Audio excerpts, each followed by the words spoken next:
कल जिस प्रकार का मंजर प्रदेश कांग्रेस कार्यालय में पूरे प्रदेश ने देखा कि किस तरह से गाली गलौज हुई है, किस प्रकार से कार्यकर्ताओं में आक्रोश दिखा है, वो ये बताता है कि कांग्रेस में किस प्रकार से झगड़े हैं। रायपुर की जनता को जिस प्रकार से कांग्रेस पार्टी ने छलने का काम किया है, वहीं दूसरी ओर भारतीय जनता पार्टी ने लगातार रायपुर की जनता की आवाज बनकर लड़ती रही, रायपुर के हितों के लिए लड़ती रही। ऐसे मीनल चौबे जैसे एक जुझारू महिला को भारतीय जनता पार्टी ने प्रत्याशी बनाया है, जो वर्षों से राजनीति में है, जन सेवा कर रही है। तो रायपुर की जनता निश्चित रूप से कांग्रेस पार्टी को इसके लिए सबक सिखाएगी और पूरे प्रदेश में जो प्रतिक्रिया कांग्रेस की टिकट को लेकर आई है, वो बताता है कि किस प्रकार से कांग्रेस में टिकट का वितरण हुआ है। कार्यकर्ताओं ने तो और भी बहुत प्रकार के आरोप लगाए हैं जो आप लोगों के सामने है और इसलिए कांग्रेस पार्टी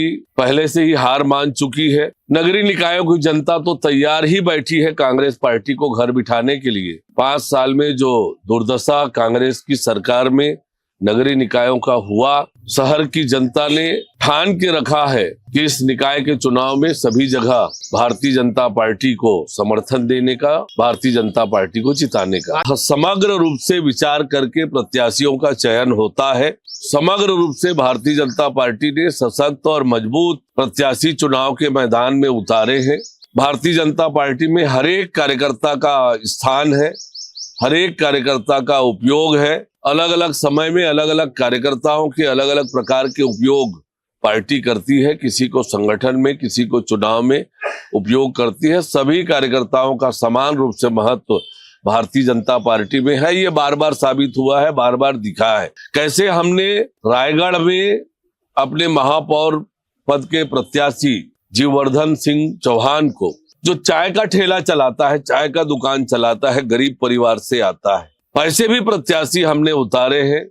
बहुत सहज सामान्य कार्यकर्ताओं को जो लगातार जनता के लिए काम करते हैं, जनता के बीच रहते हैं और इसलिए भारतीय जनता पार्टी ने समाज के सभी वर्ग का ध्यान में रखते हुए प्रत्याशियों का चयन किया है और निश्चित रूप से पूरे छत्तीसगढ़ में कमल खिलेगा। हमारे नगरीय निकाय तेज गति से विकास की दिशा में आगे बढ़ेंगे। देखिए, धर्माचार्य और धर्म के लेकर जो काम करने वाली संस्थाएं हैं, उनकी योजनाएं, उनके काम, उनके निर्णय पर किसी तरह की टिप्पणी करना मेरे लिए ठीक नहीं है। पर आज जिस प्रकार से पिछले कुछ वर्षों में सनातन स्थापित हुआ है, पुनर्जागरण हुआ है सनातन का, दुनिया में सनातन का डंका बजा है, तो ये निश्चित रूप से सनातन को लेकर चारों तरफ सकारात्मक संदेश है। धर्म संसद है, वहां पर वो क्या निर्णय करेंगे, क्या उनका अभिमत है, उस पर किसी तरह का टिप्पणी करना मेरे लिए वाजिब नहीं है। लेकिन मैंने जैसे कहा कि पिछले कुछ वर्षों में सनातन फिर से अपने